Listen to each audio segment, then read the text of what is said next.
I'm Leo Carter, 28 years old, just a regular guy grinding through life. But I have a secret. My wife, the superstar adored by billions of men worldwide, and I were reborn. Together. We're back in high school. She isn't a goddess yet, and I'm not a stay-at-home husband. This time, I handed her the divorce papers first.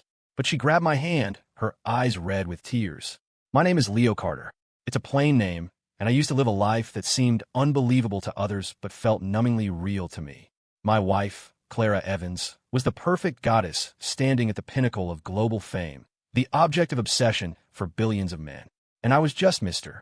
Carter, the invisible man who managed our home behind the scenes. Our marriage was less a union and more a cold, sterile contract. She was a supernova, but she couldn't spare me so much as a single glance.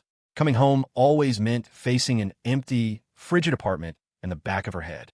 In all our years of marriage, she never let me touch her. The title of husband felt like a hollow, pathetic joke. The endless waiting and her bone-deep indifference were like a dull knife, slowly carving away all my passion and hope. I finally had enough.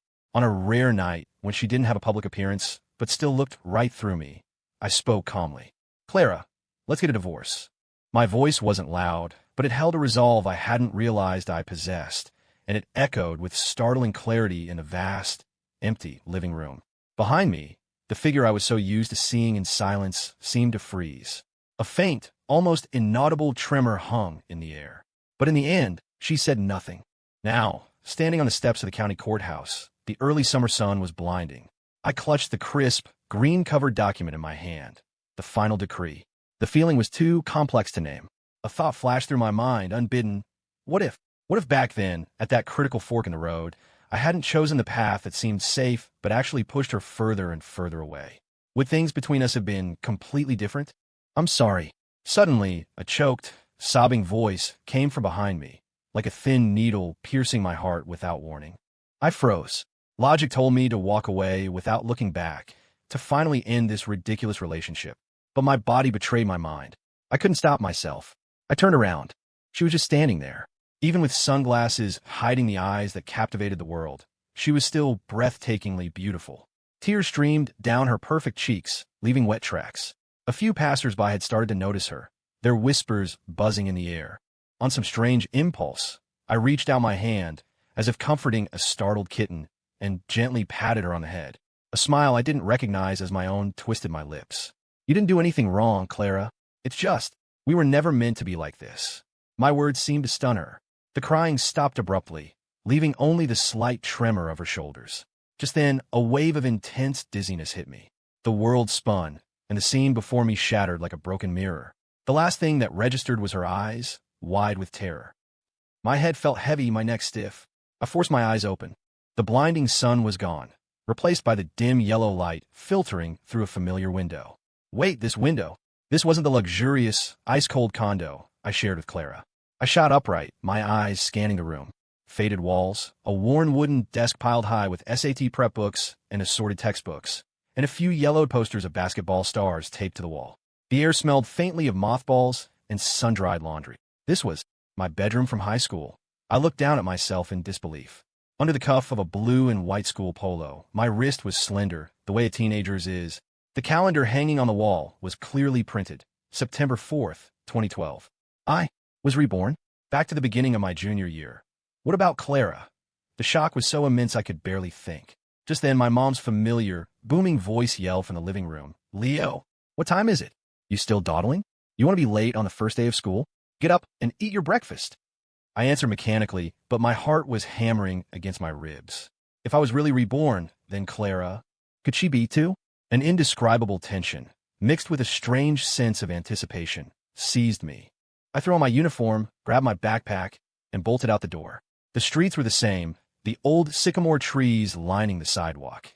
Everything was tinged with the fresh, vibrant feel of a decade ago. The moment I stepped into the classroom, a wave of noise washed over me. Students were clustered in small groups, sharing stories from their summer break. My eyes, however, seemed to have a will of their own, desperately scanning the room until they finally locked on a spot by the window. The sunlight perfectly framed a slender, beautiful silhouette. Her smooth, dark hair was tied back in a simple ponytail, revealing the elegant line of her neck. She was turned slightly, talking to her desk mate, a faint smile playing on her lips. It was Clara Evans, 17-year-old Clara. Before she was discovered by a talent scout, before she became an untouchable global icon, she was just the most beautiful girl in our class, the object of countless crushes, the girl with perfect grades and a cool demeanor who, on the rare occasion she smiled, made you feel like the whole world had lit up. My heart skipped several beats. She seemed to feel my gaze and turn her head. Our eyes met, a sudden, unprepared collision across the room. In that instant, time seemed to stand still. Her eyes held none of the tears and sorrow from the courthouse steps, none of the cold indifference from our marriage. They were filled with the clarity of her age and something else, a deeply complex look of astonishment and inquiry that I couldn't immediately decipher. She just stared at me, not looking away, as if she were trying to confirm something, too. The noise of the classroom faded into silence. My mind went blank, except for a single, piercingly clear thought. We were both back. This time, standing at the very beginning with a second chance in my hands, would I, Leo Carter, choose the same old path that led to divorce and mutual torment? At the front of the room, our homeroom teacher had started taking attendance. When she called out Clara Evans, Clara answered with a crisp, "Here." When my name was called, I took a deep breath and responded loudly, but my gaze drifted back to the figure by the window. She was looking at me again. Our eyes met for a second time. This time I saw it clearly. A flicker of dazed confusion, just like my own, as if she were looking at me across a lifetime. And a faint, almost imperceptible glint of moisture in her eyes. A new life at this very moment had officially begun. And the story between us, now rebooted, where would it lead? The homeroom teacher was a stern-looking middle-aged woman with black-framed glasses. She adjusted them on her nose and began rearranging seats according to the class roster. The classroom instantly fell silent, save for the scraping of desks and chairs and the students' hushed whispers. My heart rose and fell with every name she called, as if squeezed by an invisible hand. In our past life, Clara and I had barely interacted during our 3 years of high school. Our seats had always been far apart. In this life, would this seemingly trivial arrangement be the first variable to change? Clara Evans. The teacher's voice rang out. "Here." She stood up, her voice as clear and crisp as spring water flowing over stones. My eyes followed her instinctively. The teacher's gaze swept across the room and finally settled in my direction. No, to be precise, it settled on the empty seat next to me. "You sit there, next to Leo Carter." Boom. A bomb went off in my head, leaving nothing but a white-hot blankness. A few suppressed gasps and the sound of boys' hearts breaking seemed to echo around me. Clara was the unattainable dream girl of our class, if not the entire school. Whoever sat next to her would undoubtedly become public enemy number one. Me, sitting next to her, something I wouldn't have even dared to dream about in my past life, had just happened. Clara was clearly stunned, too. She stood frozen for a couple of seconds, clutching her backpack, before the teacher's prodding gaze spurred her into motion. She started walking toward me. Her steps were light, but each one felt like it was landing directly on my heart. One step, two. An invisible tension seemed to fill the air, enveloping the two of us. She sat down in the empty seat beside me. A faint, fresh scent, unique to a teenage girl, drifted into my nose. It wasn't the expensive, aggressive perfume she wore in our later life. It was the smell of laundry detergent, sunshine, and her own natural, clean scent. My body was rigid. I found myself holding my breath. She shoved her backpack into the desk cubby and took out her textbooks, her movements fluid and natural, as if this were just any other seat change. But I knew it wasn't. Her eyes were slightly downcast, her long lashes like two tiny fans casting faint shadows beneath her eyes, hiding whatever emotions might be revealed there. But I caught it, the way her fingers, resting on the edge of her textbook, curled slightly, the tips turning white from the pressure. She was nervous, too. That realization felt like a feather gently brushing against my heart, and a strange sensation spread through me. "All right, that's it for seats for now. Let's get the new textbooks passed out. First row, come up and help." The teacher clapped her hands, breaking the delicate atmosphere. The noisy, chaotic process of passing out books temporarily eased the silent awkwardness between us. I helped pass the stacks of textbooks to the row behind me, and occasionally my arm would inadvertently brush against hers. Each light touch was like a faint jolt of electricity, making my heart jump. She, in turn, would instantly pull her arm back as if she'd been burned. An invisible wall stood between us, yet we were forcibly pulled into a dangerously close proximity by this unbelievable rebirth and our sudden status as desk mates. After the books were distributed, it was first period, calculus. The math teacher was a middle-aged man with a booming voice who taught with infectious passion. But I couldn't hear a single word.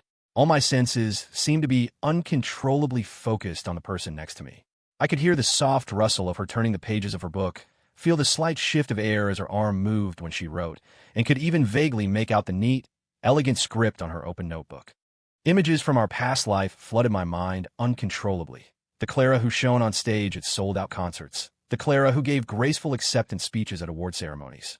The Clara who was cold as ice to me at home, who wouldn't spare me a single glance.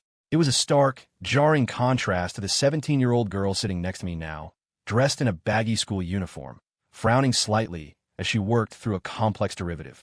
Which one was the real her? Or rather, why did the her from our past life become the person she was? Leo, suddenly, a low voice, laced with a hint of hesitation, sounded next to my ear.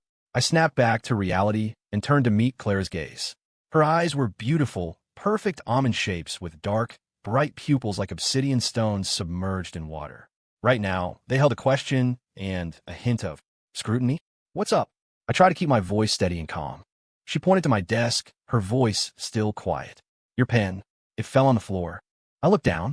Sure enough, a simple ballpoint pen had rolled off and was lying near my foot. "Oh, thanks." I bent down to pick it up. My fingertips touched the cool floor, but I could feel my face getting hot. I couldn't believe I'd zoned out that badly in front of her. "You're welcome." She looked away, back at her textbook, her profile serene and beautiful. A short conversation, and it was over. No extra pleasantries, no dramatic confrontation or tearful reunion brought on by our shared past. Just a careful, mutual, probing quiet. But beneath that quiet, an undercurrent was churning. The bell for the mid-morning assembly saved me. Students flooded out of the classrooms and toward the athletic field like birds freed from a cage. Clara and I got up with the flow of people. In a narrow hallway, we inevitably ended up walking side by side. She was just tall enough that the top of her head reached my ear, and I could clearly see the ends of her ponytail swaying with each step. Just then, a reckless kid came charging from behind, about to slam right into Clara. It was pure instinct. I subconsciously threw my arm around her shoulder, pulling her toward me and shielding her with my own body. Sorry. The boy mumbled an apology and raced off. My arm was still loosely around her shoulder. Through her thin uniform, I could feel the warmth of her body and the soft curve of her shoulder blade. Her body went stiff for a second, like a startled deer. I instantly let go as if I'd been electrocuted, taking half a step back to create some distance. "You okay?" I cleared my throat and asked. She looked up at me, her expression complicated. She quickly shook her head, her voice as quiet as a mosquito's hum. "I'm fine." Then, she quickened her pace, moved ahead of me, and disappeared into the crowd. But I thought I saw, in the moment she turned away, the lobe of her pale ear turn a faint shade of pink. I stood there for a moment, the ghost of her warmth and softness still lingering on my palm. My heart was a tangled mess. What was this? Ex-spouses in this life, deskmates now. And I just played the hero, even if it was just preventing a minor collision. The music from morning exercises echoed across the field as the students moved in unison. I stood in my spot in the formation, but my eyes kept drifting toward the slender figure a few rows ahead. Her movements were precise, filled with a youthful grace and seriousness. The sun shone down on her, coating her in a soft, golden light. In this moment, she wasn't that distant superstar. She was just a normal, 17-year-old high school girl. And she and I shared a heavy, absurd secret about the future that no one else knew. After the exercises, on the way back to the school building, a few guys I was friendly with crowded around me, nudging me with their elbows and grinning. "Nice one, Leo. Didn't know you had it in you." Sitting next to the beautiful Clara Evans. "How does it feel? Are you about to pass out from happiness? You've got the inside track, man. This is your chance." They joked around with the typical teasing and gossip of kids our age. If this had been to me from our past life, I probably would have turned red and denied it, or maybe secretly felt a thrill of joy. But now I just smiled and said, half jokingly, "Come on, guys. We're just classmates." Just classmates? I mulled over those words in my head. How could we ever be just that? Coming back to this life, I had originally planned to stay far away from her, to avoid the tragic path we were destined for, and live my life in peace. But the gears of fate, it seemed, had shifted from the very start. Deskmates. This simple arrangement was like a stone tossed into a calm lake, destined to create endless ripples. Back in the classroom, Clara was already in her seat, reading a book with her head down. Her expression was calm, as if the little incident during the break had never happened. I walked over and sat down next to her. That faint, fresh scent once again filled the air around me. This time, I didn't deliberately try to avoid it, nor did I steal glances with the pathetic longing of my past life. I simply took out my textbook for the next class, opened it, and focused on the dense text. But in my mind, I was starting to think coldly and clearly. The cool touch of the divorce decree still seemed to linger on my fingertips. Clara, in this new life, fate has let us start over like this. So this time, the script for Leo Carter's life will be written by me. And you, how will you play your role in this? Second take at youth. Third period was physics. The teacher was a slow-talking old man whose monotone voice was a perfect lullaby, especially when combined with the warm sunlight and the abstract formulas on the blackboard. I fought to keep my focus, but my eyelids started to feel impossibly heavy. My head began to nod like a bobblehead, my vision blurring.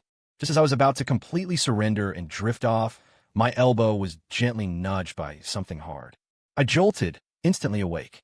Turning my head, I saw Clara nonchalantly pulling her pen back, her eyes still fixed on the blackboard, as if her little action had been just my imagination.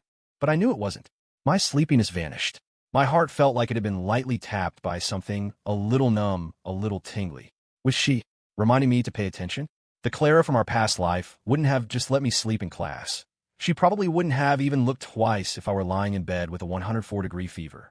This small, well-intentioned gesture, happening on our first day back, right after we had gone through a cold divorce, felt incredibly strange and unreal. I took a deep breath, sat up straight, and forced myself to focus on the headache-inducing circuit diagrams on the board. But my mind could no longer fully concentrate on the lesson. My peripheral vision kept drifting to the person beside me. She was listening intently, her back straight. She would occasionally furrow her brow, then use the same pen that had nudged me to jot down notes in her notebook. The sunlight streaming through the window outlined the soft curve of her profile, her long lashes distinct in the light. Quiet, beautiful, with the scholarly air of a teenage girl. It was almost impossible to reconcile this image with the woman from my memories who moved effortlessly under camera flashes and was aloof and distant in her mansion. Was it just me who was reborn? Or did she have all her memories, too? If she remembered everything, our failed marriage, my eventual indifference, and my final request for a divorce, then what did these small gestures mean? Was it guilt, an attempt to make amends? Or just basic courtesy between desk mates? Countless questions bubbled up in my mind, but I had no answers.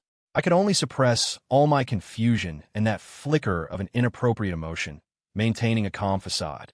The physics class finally ended. The moment the bell rang, the classroom erupted with energy and noise. I let out a sigh of relief and stretched my stiff neck. Clara's voice came from beside me. It seemed a little less hesitant than before, but still very quiet. I turned to look at her. She was holding her physics notebook, her fingertips pressing lightly on the page. Her eyes, however, weren't on me, but on her desktop, as if she were studying the wood grain. In physics class, just now, the formula for equivalent resistance in a parallel circuit from Chapter 3, Section 2. I didn't quite get it. Did you? Take notes. She paused, then finally looked up at me, her eyes holding a look of feigned inquiry. My heart, once again, shamelessly skipped a beat. She didn't get it? Was she kidding? Although she ended up in the entertainment industry in our past life, she had always been a top student, especially in the sciences. How could a simple parallel circuit formula trip her up? This was the lamest excuse I'd ever heard. She was trying to initiate a conversation with me. I looked in her eyes, trying to find some clue in their clear, dark depths. But she hid it well. Apart from a barely perceptible nervousness, there was nothing else to see.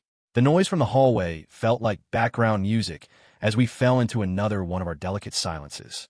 I remained quiet for a few seconds, then picked up my own notebook, flipped to the right page, and handed it to her. Here, I got it. Her eyes fell on my notes, and she seemed to genuinely study them for a moment before letting out a soft, and handing the notebook back. Thanks. Another silence. She didn't seem to want to end the conversation just yet, her fingers unconsciously rolling the corner of a textbook as if she were working up the nerve to say something else. I didn't rush her. I just watched her quietly.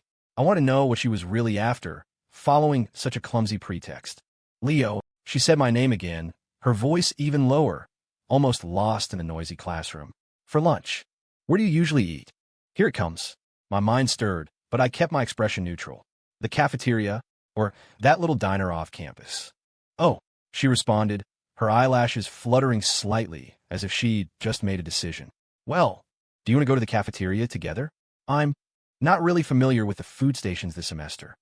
After saying that, her ears turned a visible shade of red, like a ripening strawberry exposed to the air. My breath hitched. She was asking me to have lunch with her? The Clara from our past life would have never done something like this. In high school, while she wasn't as cold as she later became, she still had a cool, aloof aura and rarely initiated contact with boys, let alone something as potentially misconstrued as having lunch together. And now, on the first day of our rebirth, she had reminded me not to sleep in class, used a lame question as a lead-in, and finally issued a lunch invitation. If this string of events had happened in my past life, it would have been enough to make me ecstatic, to feel like I've been blessed by the heavens. But now, after having gone through that completely failed marriage, my heart felt like it was encased in a thick layer of ice. Her initiative didn't bring me joy. Instead, it sparked a deeper sense of caution and confusion. What was she trying to do? Make amends? Win me back? Thinking of her choked, "I'm sorry" at the courthouse and seeing the blush on her ears now, a tiny corner of my heart, a sliver of that ice, seemed to be quietly thawing. But mostly it was my rational mind resisting. I didn't want to make the same mistakes again. That feeling of waiting, of hoping, only to be consumed by indifference, once was more than enough. I looked at her, at the hopeful glint in her eyes, so clean and pure it made it hard to refuse. The words of rejection swirled on my tongue, but ultimately, I swallowed them. Whatever. It's just one meal. Since we're reborn, I'll have to face her eventually. I might as well see what kind of act she plans to put on. Okay, I nodded, my tone flat. After fourth period, I'll wait by the classroom door. Hearing my answer, she seemed to let out a breath she'd been holding. Her tense shoulders relaxed slightly, and a faint, fleeting smile appeared on her face, like a pebble dropped in a lake, sending out the softest of ripples. Okay, she replied, then quickly turned back around, picking up her English textbook and pretending to study intently. But the blush on her ears still hadn't faded. I watched her profile, and the still waters of my heart were finally stirred by this unexpected lunch date. Clara Evans, you're the one who's approaching me in this new life. But I, Leo Carter, will never again be the boy who naively offers up his heart for you to take or leave as you please. This lunch, let's just call it the first and last calm and collected test of this new beginning. Fourth period was English. It was probably the only class since my rebirth that I was able to focus on, even slightly. Not because the teacher was particularly engaging, but because the faint gaze from my side and the subtle, fresh scent in the air made it impossible for me to completely relax. Clara seemed unusually quiet as well. She didn't try to talk to me for the entire period, just diligently listened and took notes. But we both knew that our agreed-upon lunch was like a stone hanging in the air, creating a palpable, unspoken tension. The bell finally rang. As soon as the teacher said, "Class dismissed," the room erupted as students flooded toward the door, all heading for one place. The cafeteria? I packed my books slowly, watching Clara's movements out of the corner of my eye. She was also moving slowly, her slender fingers putting her stationery away one by one, a deliberate delay in her actions. It wasn't until most of the students had left that she stood up, holding her lunch bag and looking at me with a questioning gaze. "Let's go," I said, picking up the stainless steel lunchbox my mom had packed for me that morning, my tone even. We walked out of the classroom, one after the other, and joined the stream of students heading to the cafeteria. A good-looking boy and girl together always attract attention, especially when the girl was the highly popular Clara Evans and the boy was a previously unremarkable me. Along the way, I could feel countless gazes, curious, surprised, and some tinged with a faint hostility, being cast in our direction. "Look, it's Clara Evans. Who's that guy with her? Her desk mate, I think. Why are they walking together? Are they going to the cafeteria?" The whispers buzzed around us like mosquitoes. Clara seemed used to it. She kept her head slightly lowered and quickened her pace, trying to minimize the attention. As for me, having been the man behind the goddess in my past life, I was long accustomed to being invisible and occasionally being dragged into the spotlight for scrutiny. I was completely unfazed. The cafeteria was a cacophony of voices and smells, with long lines at every food station. "What do you want to eat?" I asked, turning to her, trying to make the conversation sound as normal as possible between classmates. She looked at the crowded lines, her brow furrowing almost imperceptibly. She clearly wasn't used to this kind of environment. "Anything's fine. Then you go find a table. I'll get the food," I said, pointing to a relatively empty seating area. If she had to squeeze into those lines, tomorrow's campus forum headline would probably be shock. God is Clara, Evans's messy cafeteria scramble. She seemed to pause for a second, a complex emotion flashing in her eyes. Then she nodded lightly. Okay, then, thanks for the trouble. Watching her back as she walked toward the seating area, I took a deep breath and resignedly plunged into the crowded lines. In our past life, taking care of our meals had become such a habit that I had just made the arrangement instinctively. I cursed myself for being so pathetic, but my feet didn't stop moving. I quickly got into one of the shorter lines. I got 2 standard lunch combos and, balancing the 2 trays, carefully navigated through the crowd, searching for Clara. I soon found her in a relatively quiet corner by a window. She was sitting there quietly, the sunlight pouring in and making her seem to glow. Several tables of boys were surreptitiously glancing in her direction. I walked over and placed one of the trays in front of her. "Thank you," she said softly, picking up the disposable chopsticks and breaking them apart with a slightly unfamiliar motion. After becoming famous, she probably hadn't used such simple utensils in a long time. We ate in silence. The atmosphere was a bit heavy and awkward. Only the occasional clinking of utensils contrasted with the surrounding din. "Is it okay?" I asked, trying to break the silence with a dry topic. She nodded, taking small bites of rice. Her posture was elegant. Even in the cafeteria, she ate with the grace of someone in a fine dining restaurant. Just then, a dissonant voice cut in. Well, if it isn't our campus queen, Clara, what's this? Coming down from your throne to experience life in the cafeteria?" I looked up to see 3 guys in basketball jerseys standing by our table with their trays. The one in the lead was tall and had a thuggish look on his face, his eyes openly roaming over Clara. I recognized him, a senior named Kyle Reed, a notorious troublemaker at school. I'd heard he tried to ask Clara out, but was mercilessly rejected. Clara's brow furrowed instantly, a flash of disgust on her face. She ignored him and continued to eat with her head down. Seeing that he was being ignored, Kyle seemed to lose face. He turned his attention to me, his tone dripping with contempt. "And who the hell are you, kid? Did someone forget to zip up and let you out? You think you're worthy of sitting with our queen, Clara?" The 2 guys behind him snickered. If I were the me of my past life, faced with such a blatant provocation and outnumbered, I might have felt scared or angry. But the me of today simply put down his chopsticks and looked at Kyle. The cafeteria is a public space. Where we sit doesn't require your approval. My voice wasn't loud, but it was cold. Kyle was clearly not expecting that response. He froze for a second. Then his embarrassment turned to anger. "Hey, you got a death wish or something? You asking for a fight?" As he spoke, he reached out to shove my shoulder. Just as his hand was about to touch me, Clara, who had been silent all this time, slammed her chopsticks down on the table with a loud clack and shot to her feet. Her sudden movement drew the attention of several nearby tables. She stood in front of me, and though she only came up to Kyle's shoulder, she stood with her back straight, her cool gaze fixed on him. Her normally gentle face was now covered in a layer of frost. "Kyle, what do you think you're doing?" Her voice was quiet, but carried an unprecedented chill and authority. "Apologize to Leo." Now, in that moment, the aura she projected was no longer that of a quiet 17-year-old girl. It held a faint echo of the superstar from our past life, the one who had navigated the cutthroat entertainment industry and stood strong against every storm. I sat behind her, looking at her slender but resolute back. My heart felt like it had been struck by something powerful. An indescribable warmth, mixed with utter shock, surged through my entire body. She was defending me. Kyle was also taken aback by Clara's sudden ferocity. His outstretched hand froze in midair, a look of bewilderment and embarrassment on his face. He probably never imagined that the cool, reserved Clara, who rarely got in arguments, would stand up so forcefully for another guy. "Clara," Kyle tried to explain. "Apologize." Clara cut him off, her tone leaving no room for negotiation, her eyes as sharp as knives. More and more people were watching, and the murmurs grew louder. "Whoa, is Clara Evans actually mad? Is it because of her desk mate? Looks like Kyle picked the wrong fight." Under the scrutiny of the crowd, Kyle's face turned shades of red and white.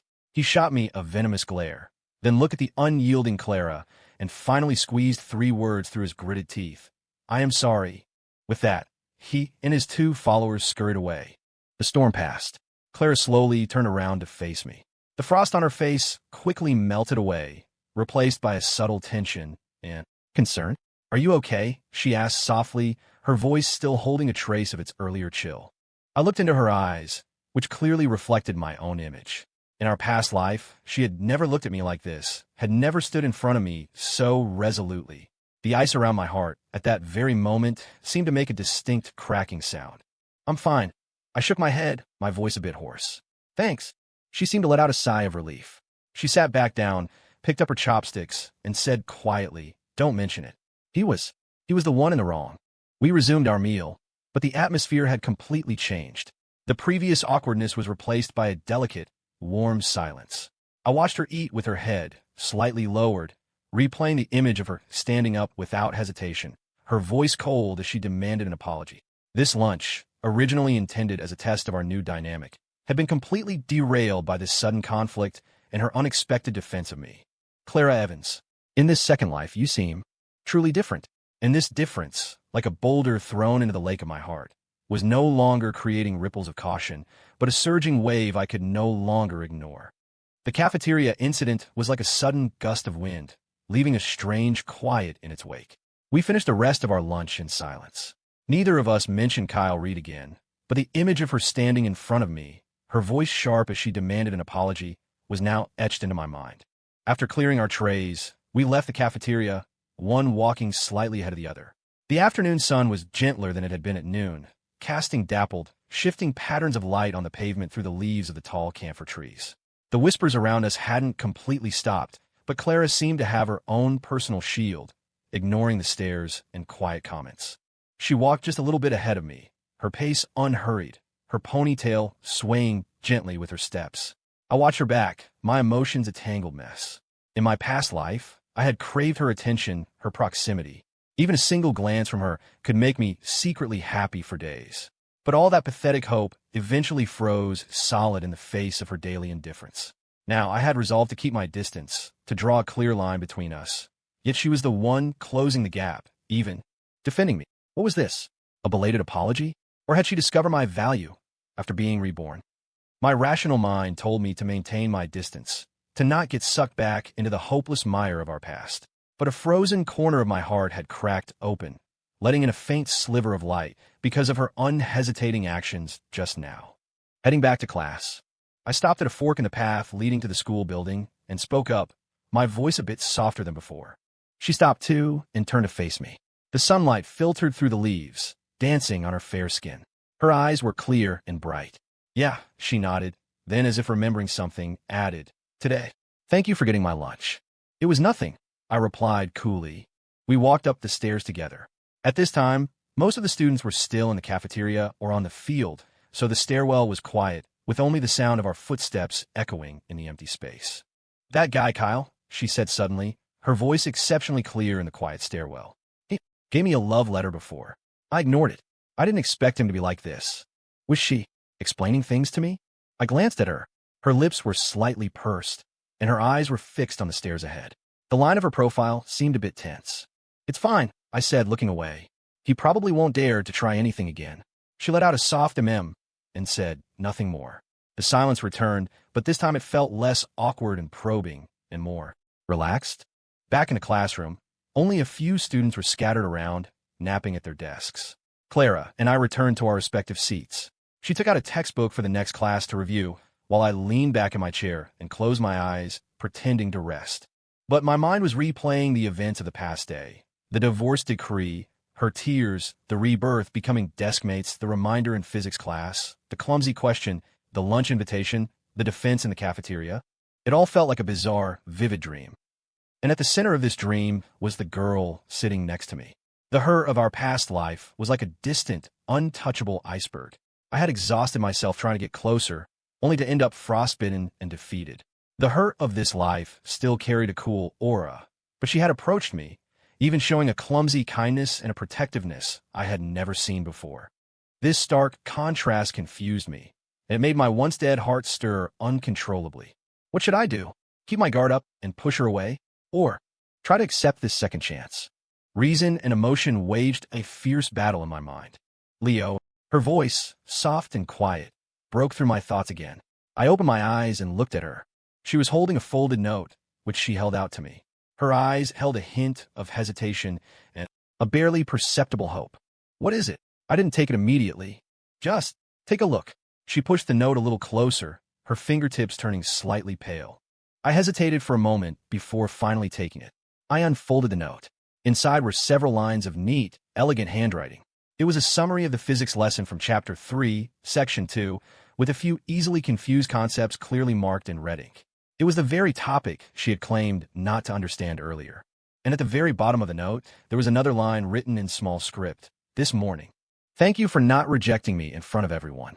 Reading that line, my heart felt like it had been gently squeezed, a sour, aching feeling mixed with a strange sense of fullness. So, she knew how awkward and clumsy that lunch invitation was. She had been worried I would reject her, that she would be embarrassed. This note, was it a thank you, an explanation, or another attempt to get closer? I looked up and met her gaze. Her eyes were filled with a nervous tension, as if she were awaiting my verdict. The afternoon sun slanted through the window, enveloping her in a soft halo of light. Her eyelashes fluttered like the delicate wings of a butterfly. In that moment, the image of my cold, distant wife from our past life began to blur. Before me was just a 17-year-old girl who got nervous about being rejected and quietly sighed in relief when she wasn't. I held the thin piece of paper, but it felt as heavy as lead. After a long moment, I heard my own voice, tinged with a hoarseness I didn't recognize. The notes, they're really clear. Thanks. Her eyes instantly lit up, like a night sky suddenly filled with stars. The tension in her shoulders visibly eased. A small, faint but genuine smile curved her lips. You're welcome. She turned away and picked up her textbook, but I thought I saw a faint blush creep up her ears again. I looked down at the note in my hand. The neat handwriting and that last little line were like a small key, gently turning, unlocking the heavy padlock on my heart. Maybe, in this second chance, nothing was set in stone. Maybe I could try to stop seeing her through the lens of our past life. Maybe this rebooted life really could be different. I carefully folded the note and tucked it inside my physics textbook. The bell signaling the end of lunch break rang, and students started trickling back into the classroom. The space filled with noise again, but between her and me, the invisible wall seemed to have quietly crumbled at one corner. The sun was bright, and the days ahead felt long. This game of Second Life, it seemed, was starting to get interesting. The afternoon classes passed in a strange, peaceful atmosphere. The initial tension and deliberate testing were gone. It was as if Clara and I had reached some kind of silent understanding. She remained quiet and attentive in class, and while I still zoned out occasionally, I no longer needed her pen cap to nudge me back to reality. Whenever my gaze started to wander, it would inevitably meet her seemingly casual glance, and I would consciously sit up straight. The note with her words of thanks was like a pebble tossed into the lake of my heart, its ripples spreading, quietly changing things. When the final bell rang, the sky, without any warning, had turned overcast. Heavy, dark clouds hung low, and the air was thick with the damp smell of earth. Looks like it's going to rain, a classmate muttered, packing their bag more quickly. I glanced out the window.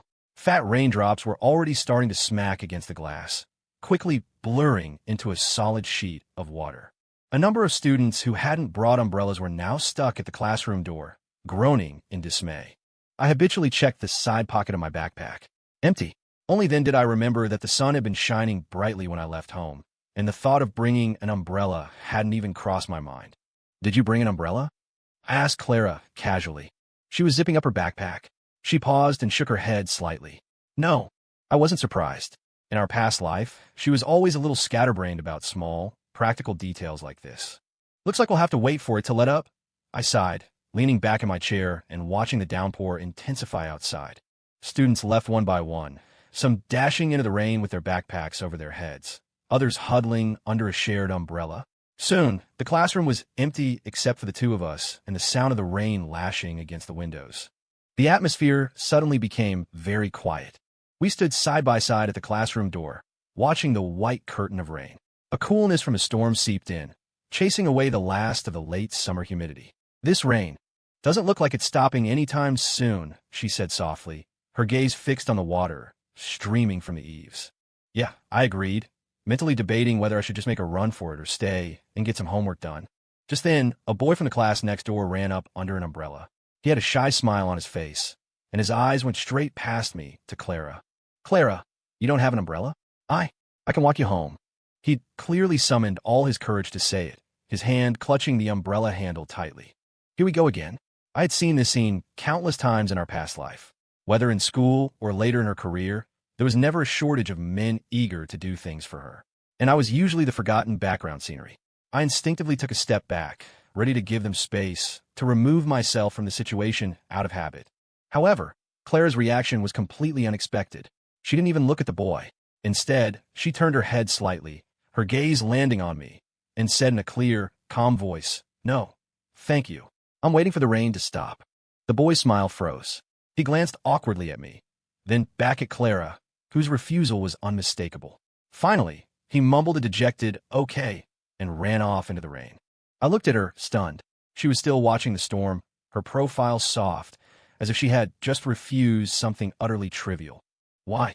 There was a perfectly good umbrella ready to go, so why stay here and wait with me? Was it because of the note that morning, or because of what happened in the cafeteria, that our deskmate relationship had changed? My heart began to beat, uncontrollably, a little faster. The rain continued to pour, showing no signs of letting up.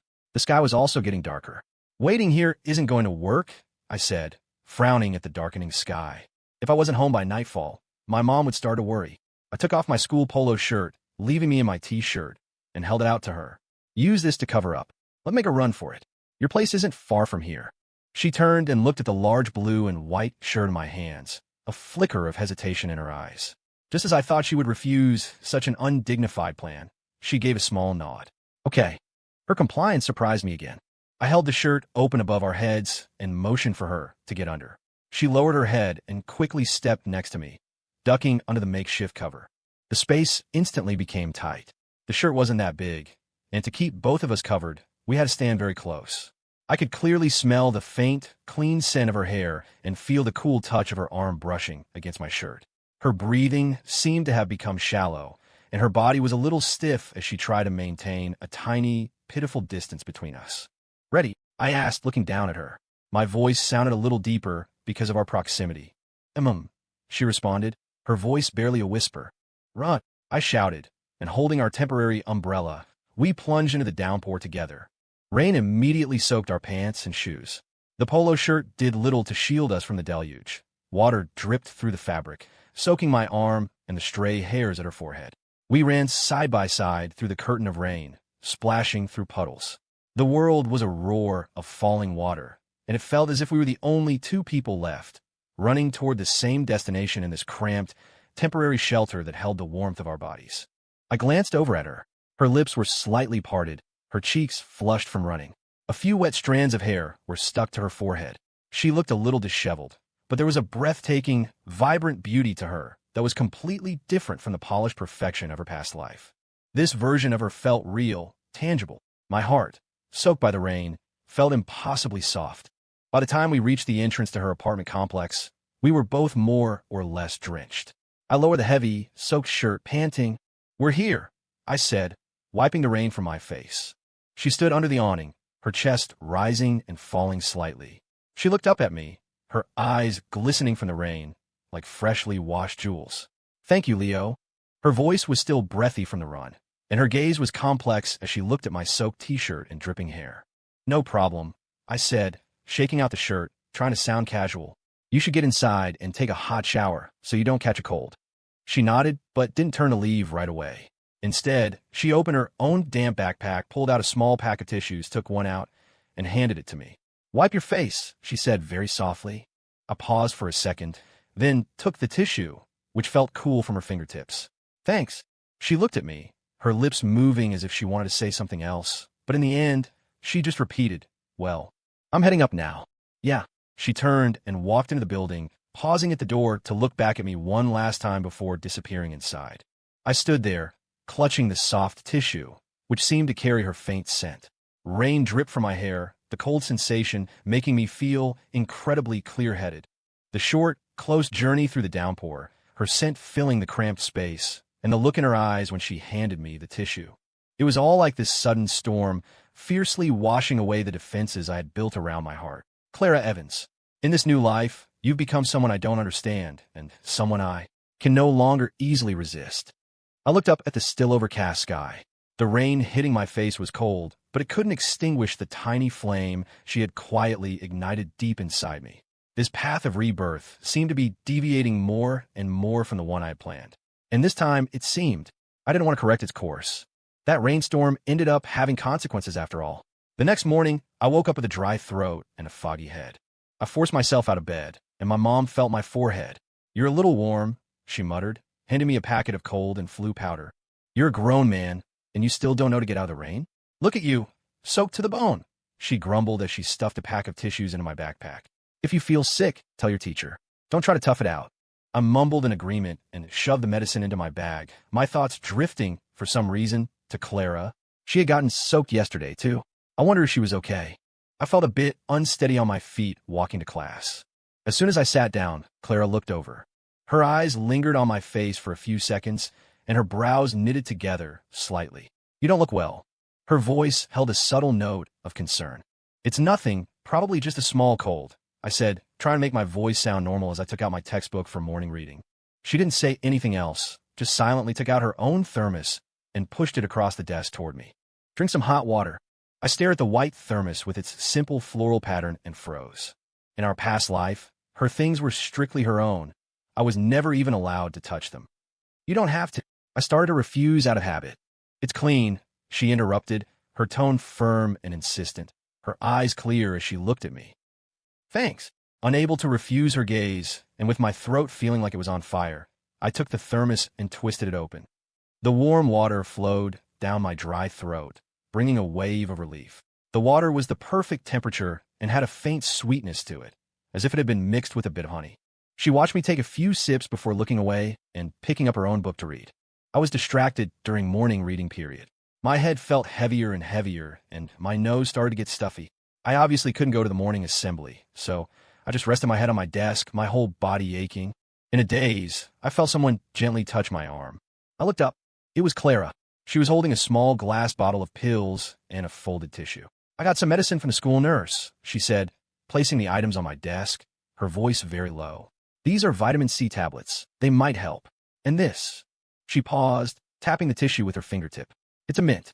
Sucking on one when you don't feel well can help." She unfolded the tissue, revealing a few round, translucent, pale green candies.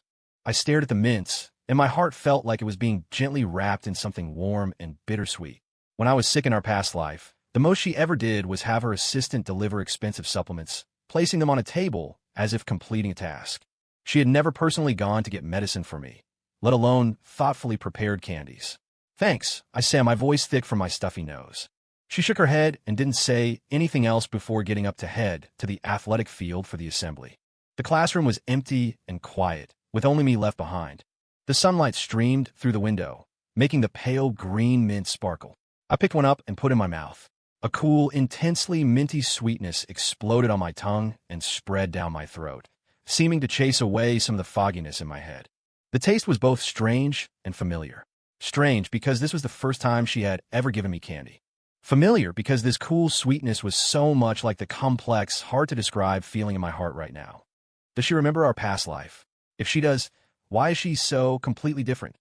If she doesn't, then where is all this extraordinary concern and protectiveness coming from? Is it just because I became her desk mate in this new life?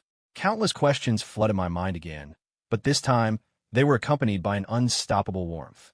The medicine and the mints, the hot water and her concerned gaze. These small, ordinary gestures, when put together, had more power to dismantle my defenses than any grand, dramatic event. The assembly ended, and the students started filing back in. Clara returned to her seat, glanced at me, and asked quietly, "Feeling any better?" The mint hadn't completely dissolved yet, its coolness lingering. I nodded. "Much better. Thanks for the candy." A very faint smile seemed to touch her lips, a curve as brief as a dragonfly skipping across water. "You're welcome." I was still a bit foggy during the last 2 classes of the morning, but whenever I felt unwell, I would press my tongue against the slowly melting mint, and its persistent coolness seemed to bring a moment of peace. And she would always cast a quiet glance my way whenever I couldn't help but rub my temples or cough. No words were exchanged, but it conveyed a sense of silent companionship better than any language could. At noon, I had no appetite and planned to skip the cafeteria. "Should I go get you some soup from the cafeteria?" she offered suddenly as she packed her lunch bag. I looked at her, surprised. Her, going to the cafeteria to get food for me. "You don't have to trouble yourself." It's no trouble. She cut me off again, her tone calm and natural. I'll be right back. Before I could refuse again, she left the classroom with 2 lunch bags. I watched her back disappear through the doorway, the lingering minty taste in my mouth mixing with the churning emotions in my heart. It was a complex flavor. The goddess from my past life, who had required my meticulous care in all aspects of her life, was now voluntarily going to the cafeteria to get soup for me. The contrast was so huge it felt like I was hallucinating from a fever. The classroom was quiet. Sunlight fell on her empty seat. I rested my head on my desk, and I could almost still smell the faint honey sweetness from her thermos, intertwined with the cool scent of the mints. This rebirth, it seemed, everything really was different. Clara, just what state of mind did you return with? And how am I supposed to act around you now? The mint finally dissolved completely, leaving only a refreshing coolness and a long, faint sweetness on my tongue. Just like the feeling she gave me now. Her icy exterior seemed to be peeling away, revealing a soft, sweet core. And the walls I had built around my heart were, under this quiet, persistent care, slowly crumbling to dust. Clara returned from the cafeteria, quickly. In her hands, besides her own lunchbox, was a disposable container and a sealed cup of hot soy milk. It's chicken noodle soup. It's all they had today, she said, placing the soup and soy milk on my desk. Her movements were so natural, it was as if she'd done this 1,000 times. The soy milk is hot. Drink it while it is. I stared at the steaming soup and soy milk in front of me, a lump forming in my throat. It took me a moment to find my voice. Thanks, I said quietly. Hurry up and eat, she said, returning to her seat, opening her lunch, and starting to eat quietly. The soup was warm and savory, and the hot soy milk soothed my chill body.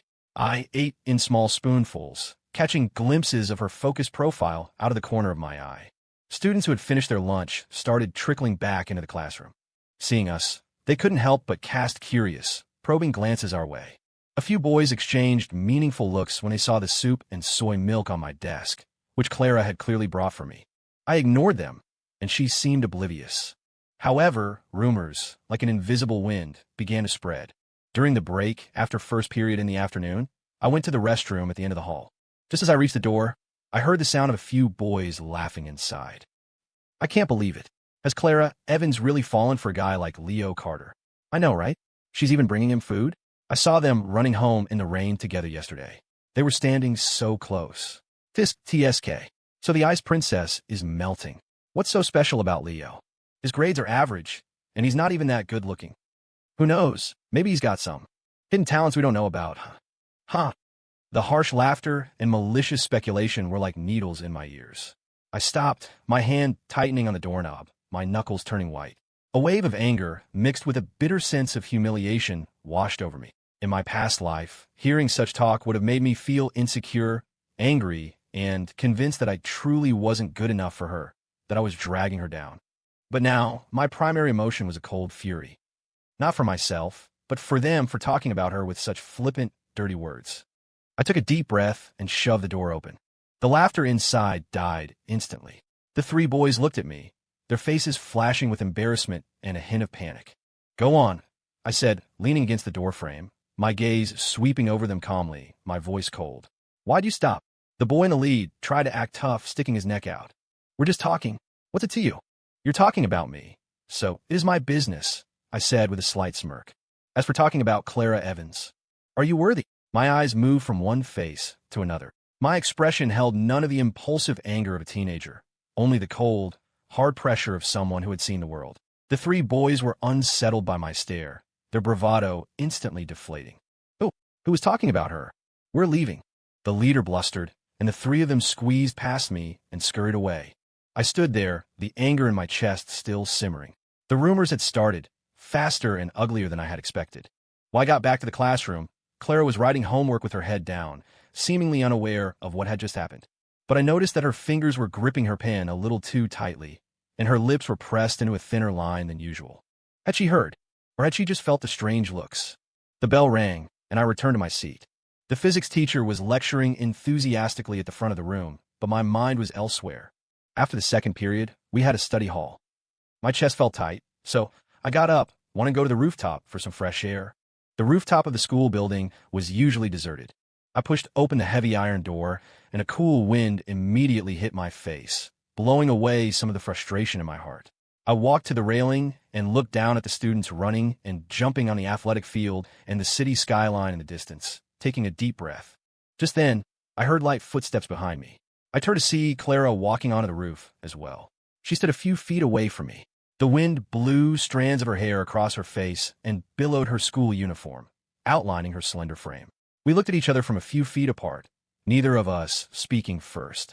The rooftop was quiet, with only the sound of the wind whistling past my ears. After a long moment, she walked a few steps forward and stood at the railing next to me, her gaze also turning to the distance. Those words, she began suddenly, her voice scattered by the wind but still reaching me clearly. Don't pay any attention to them. I turned to look at her. Her profile was hazy in the evening light, but her eyes were firm. It's nothing to me. I shook my head. But for you, to be talked about like that. I'm used to it. She cut me off, her tone light, holding a calmness that didn't match her age. It's happened before, just not so. Crude. She paused, then turned to look at me, her eyes as clear as if they'd been washed with water. Besides, more than those words, what I don't want to see is you getting dragged into this and getting hurt because of me. Her gaze was direct, looking straight into my eyes, carrying an unmistakable sincerity and apology. My heart jolted. So she had heard. Not only had she heard, but she was also worried about me. In our past life, when had she ever cared about my feelings? When had she ever worried about me being judged because of her? The huge contrast left me speechless. The wind picked up, messing up her hair. She reached up to tuck a stray strand behind her ear, a simple gesture that was somehow breathtakingly beautiful. Leo, she said my name again, her voice as soft as a sigh. Can we try to get to know each other again? Not to make up for the past, not to win me back, but to get to know each other again. To cast aside the shadow of our failed marriage, to leave behind those heavy memories, and just as 17-year-old Leo and Clara, to start over. I looked at the cautious hope in her eyes, and the barely perceptible nervousness hidden deep within. All the defenses I had built up in that single moment completely disintegrated. The mint from earlier had long since melted, but its cool sensation still seemed to linger on my tongue. Running in the rain, her defense in the cafeteria, the medicine and candy when I was sick, and now, on this rooftop, her facing the wind and seriously saying, get to know each other again. None of it was fake. In this new life, maybe I shouldn't be trapped by the shadows of the past. Maybe I really should give her a chance and give myself a chance, too. I looked in her eyes for a long time before finally, slowly, nodding. Okay. One word, so light, yet it felt as if it weighed a ton. I saw a light ignite in her eyes, as bright as fireworks suddenly blooming in the night sky, so brilliant I couldn't look away. She curved her lips into a genuine, relaxed, and radiant smile. It was no longer a faint, fleeting arc, but one like the melting of ice and snow, the blossoming of spring flowers. In that moment, I knew something had truly changed. The wind on the rooftop was strong, making our clothes whip around us. We stood side by side at the railing, watching the sunset paint the sky in warm shades of orange and red. We didn't speak, but it felt as if 1,000 words had been said. The road ahead might still be unknown, and the rumors might not stop. But at least in this moment, in this reborn youth, we had chosen to walk toward each other, not away. And that feeling, it wasn't bad at all. After coming down from the rooftop, the relationship between Clara and me entered a new, delicate phase. The wall of ice that had stood between us, built from past memories and deliberate distance, seemed to have been completely shattered by that conversation and the wind at sunset. We continued our daily routine as desk mates, but the air between us was different. She no longer needed clumsy excuses like asking a question to talk to me. I would naturally reach over to open her water bottle when she couldn't get the cap off, and she would silently push her eraser over to me when I couldn't find mine. The rumors didn't disappear just because we were open about it. In fact, our lack of shame seemed to make them worse. But this time, we both tacitly chose to ignore them. On Friday, during the last period study hall, a restless energy filled the classroom as the weekend approached. The teacher was grading papers at her desk, while the students were already mentally checked out, the rustling of backpacks being packed filling the room. I was staring a math problem, my thoughts a tangled mess that I couldn't seem to unravel.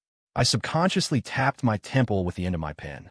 A fair hand reached over from my side, its fingertip tapping a spot on my scratch paper. Here, Clara's voice was a low whisper, almost just breath, like a feather brushing past my ear. You drew the auxiliary line wrong. You should connect BD, not AC. Her finger was cool against the paper, but it felt like it had a strange heat that instantly seared my skin. I followed her finger, and a flash of insight hit me. The mental knot came undone with a snap. "Oh, right," I realized, immediately picking up my pen to rework the problem. She pulled her hand back and went back to her own book, as if she had just done the most normal thing in the world. But my heart wouldn't calm down. The faint, clean scent she brought with her when she leaned over still lingered, and the warmth of her breath still seemed to tickle my ear. My heart was pounding erratically in my chest, and a strange, tingling sensation crept up my spine. Is this what getting to know each other again feels like? Without the baggage and insecurity of my past life, I could experience her closeness on equal footing, with a feeling that was almost like a tentative crush. It felt really good. The final bell rang, and the classroom erupted. I packed my bag slowly, noticing out of the corner of my eye that Clara was also moving slower than usual. What was she waiting for? Students filed out, and soon it was just the two of us again. She zipped up her backpack and stood up, but she didn't leave right away. She stood by her desk, her gaze shifting, as if she were trying to work up the courage to say something. "Leo," she finally said, her voice laced with a subtle nervousness. "Yeah." I looked up at her. "Tomorrow, Saturday," she paused, her fingers unconsciously picking at her backpack strap. "There's a new science exhibit at the city library. I heard it's pretty interesting. Do you want to go check it out together?" After getting the words out, as if she had used up all her courage, she quickly looked down, and a blush crept up from her neck to her ears. An invitation? For the weekend? A one-on-one invitation? My heart skipped a beat, then started to pound like a drum. I could feel the blood rushing to my face. In our past life, she would never have invited me anywhere. Even if I had meticulously planned an outing, she would have likely canceled for work reasons. An invitation like this, so direct and tinged with a girlish shyness, was completely unprecedented. I watched her long, thick eyelashes tremble like tiny brushes as they cast shadows on her cheeks. Her red earlobes looked like ripe cherries, tempting without even trying. The word no was on the tip of my tongue, but it was suppressed by a strange, impulsive feeling. "Okay," I heard myself say, my voice a little dry. "What time?" She looked up abruptly, her eyes shining with surprise and joy.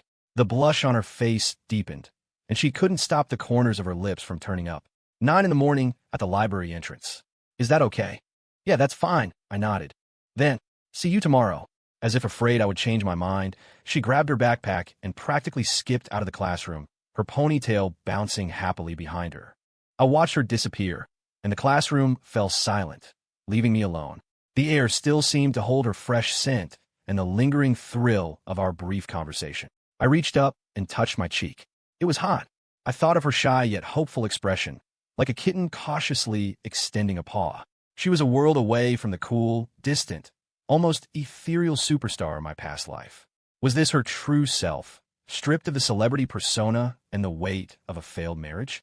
Or had being reborn really changed her that much? I didn't know, but I knew that I didn't dislike this change. In fact, I was kind of looking forward to tomorrow, looking forward to our first date, with no shadows from the past, no heavy baggage, just two 17-year-olds, Leo and Clara. I put the last of my things into my backpack and slung it over my shoulder.